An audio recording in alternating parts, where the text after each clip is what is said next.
Buenos días, gracias por estar acá. Good morning. Thank you for being here. My name is Luis Murillo, and I form part of the GeneXus team. My talk today will refer to where we are going to with OData in GeneXus 15.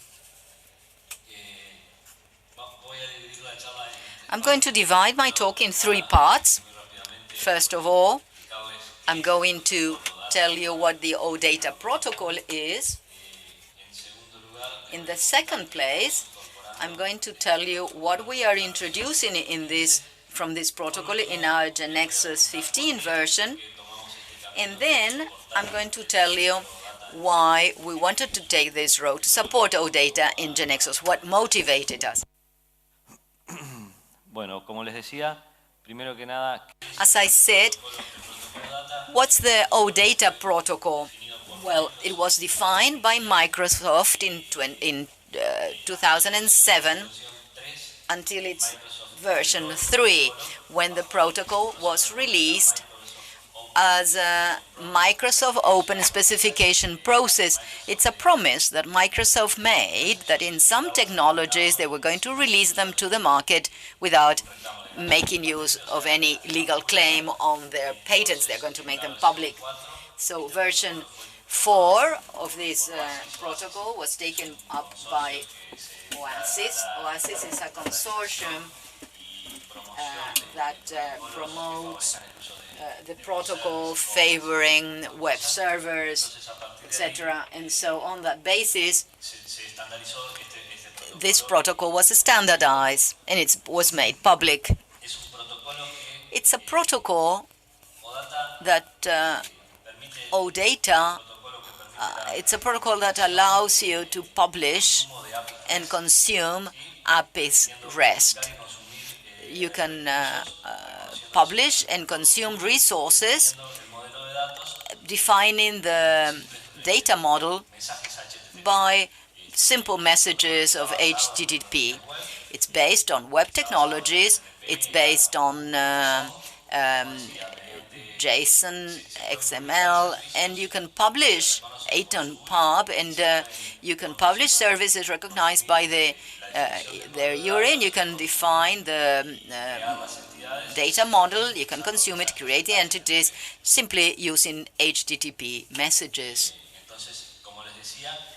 As I said, when we publish a service, an OData service, what we are doing is, in the first place, we are making available this data model that the model manages, and you can check the entities that this service exposes. As we said, just by mentioning the URL of the service, where the service is published, we will see the entities that are making available. Suppose you are making available sales management, products, clients, customers, purchase orders, etc. These entities, by definition, they are called properties in this model, navigation properties. In fact, the properties are the attributes, and the navigation properties tell me how to navigate among the various entities made available by the service, just by giving a simple HTTP message to the service, adding this metadata parameter, so that I can obtain the entire definition of the entities, and I can navigate among the entities as published. If we make an analogy with an app service, these are the collections, all these entities are the collections, and we see the entities published in the service. By making an analogy with these three models, with a relational database, the services and EDMs, they're called entity containers. In the relational model, is called relational, and in the AtonPub, it's entity sets. And here you can see the tables in the relational one, the entries are the entities in EDM and files in the relational model, and each one of the properties are the values of the column values in the traditional model. So as you can see, once the service is published, and it also published not only the metadata, but it allows me to do operations. I can use HTTP lines, allowing me to interact with all the entities and do operations of GET, which is a read of those entities if they are analogous. I can also do put operations, which is an update of that entity. I can merge, which is an update modifying data. A post, which is like insert or create of this entity, or to delete any of the entries, published. Additionally, this protocol using HTTP sentences allows me to have something like a sort of SQL. I could have the entire power that I have on a traditional relational database. I can make analogous consultations of SQL on an OData service, and thus I can put in filters when I'm invoking an entity in an OData entity. If I've got an entity of categories, I can say I would like to filter it by category name equal to produce, for instance. I can also expand it. Expand is similar to shown. If by an HTTP call, I would go to the category of entities published in an OData service, I want you to expand the products. It's going to bring in all the categories and all the products that form part of those categories. Additionally, I can also indicate the format I want the service to return the service. It could be ATM, JSON, or XML. I could select the categories of the entity I'm consulting, and I want to see, for instance, if the entity of the category has many attributes or properties. In the relational model, I may say I only want the category name and the description. Additionally, I can skip a number of records and say in the HTTP message, say skip 4, or only give me the first 4 records of that service. With these two, by a simple HTTP message, I can make calls paging, of categories and have them paginated there. And then I can indicate the order in which I want descending or ascending order. As you can see, but by very simple HTTP messages, I have practically the same power I have in traditional SQL consultations. That's what OData services allow me to do. I also have filter methods. When I make an HTTP call to the entity, I can filter it and put in complex requests. Please bring in the categories starting with these 3 letters, for instance. I can manage expressions, and I can say that the filter should be those categories where ID is equal to 8, or whatever arithmetic operation I want to do, and I could send it in my HTTP consultation. Well, in GeneXus 15, we are trying to support this protocol so that we can consume OData services that any application may make available.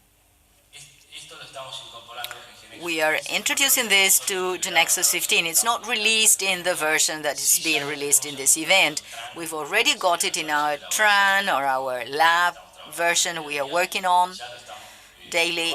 We are testing it, and we'll release it in upgrade 1 or 2. I put UX, well, it's going to be in an upgrade later on, but it's already operative in the beta version. What is it that we incorporate in this version 15? Well, we have those things that you have on the screen, the tools version. We have all the inspectors. an inspector of external data source. We indicate to this inspector, among many other things, administrative requests and so on, the font and so on.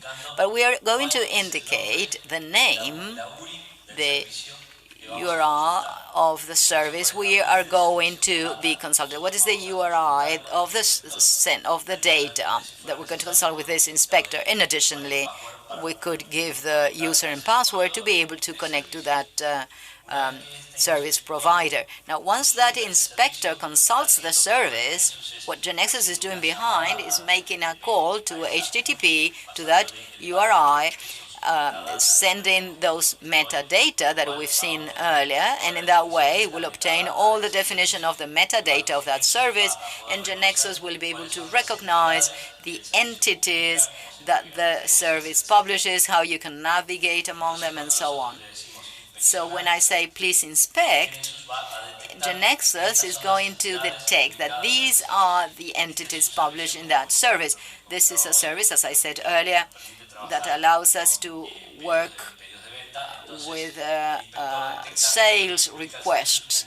So the inspector is detecting that this is an entity called business partner, that's our customers, products, sales orders, and sales order items. These are the sales order and the lines. This is an OData published by SBRP, which is the one I consulted. The most interesting thing here is that I can select the entities I want to work with in my KB, and I will say, please import it in my KB. Once it's imported, the inspector in GeneXus 15 does two things. In the first plane, it defines a data store. In that data store, it stores all data in connection to that service, for instance, URI and user and password. With all that, GeneXus will have stored in that data store that gives the intelligence to know where the HTTP calls must be made whenever that OData service wants to be used. In the second place, GeneXus defines a transaction per each entity that the OData service provides. It defines a transaction similar to this new object that we introduced in GeneXus 15 that we call it dynamic transactions. Behind it, there is no table, but a data provider. And in this case, it's an OData service. Parallel to each one of these transactions, it defines something quite analogous to the original data view. It's not a definition against a table in a database, but it's a definition of the entity that the OData service is going to be publishing. As you can see here, a dynamic transaction was created per each entity that the inspector had detected. Now, the most interesting thing about this is that as from now, for a GeneXus developer interacting with an OData service, we are changing the wording of the problem. Now, this is simply working with a transaction with all the power that GeneXus provides in any work with transactions. I'll be able to check the transaction, code, and so on. And all the complexity of the HTTP language is hidden away, as I showed you in the previous transparency. GeneXus developer need not know how to make an HTTP call to obtain all the data that an entity of OData provides. It simply makes that for each, and it makes a transaction, and OData has the intelligence, GeneXus has the intelligence as to how to write that call to the service. Now, to conclude, I would like to tell you why we wanted to use this protocol in GeneXus. There were many people in the world that were using it. Enrique Almeida has been using it for many, many years. He's been using this protocol for many years. But, well, we had a motivation. And it means that SAP was adopting it as its own protocol, the OData protocol. And so we said, let's look at it and let's examine it because of this. And particularly, we were looking for a way, in the same way we have a connector for a traditional connector, we wanted to make life easier to GeneXus developers to generate satellite applications, Quan, and so on. Particularly, Business One and the way of being integrated in the new versions is also adopting this protocol. So SAP Business One publishes all its business models through an OData service. So it was an excellent excuse to say, well, all right, on one hand, we are interested in integrating into these apps, and if they use this protocol, let's introduce it in our version. Additionally, there were other elements in favor of adopting it, but this was, I would say, the motivator, the incentive we had to adopt it. This is an example of the inspector consulting the metadata of Business One, SAP Business One. We can see all the entities published by this RP. Now, so what we've done is let's support this protocol, we said, but on the basis of this excuse, we decided to make some kind of re-engineering that Gaston mentioned in his talk about GeneXus. For our generators, what they used to do with transactions was that when they faced with a consultation, the generator knew how to write an SQL consultation to interact with the data from that transaction. What we've done now is we are rewriting our generators so that what they do when they face an interaction of a transaction, the first thing they're going to do is ask the data store.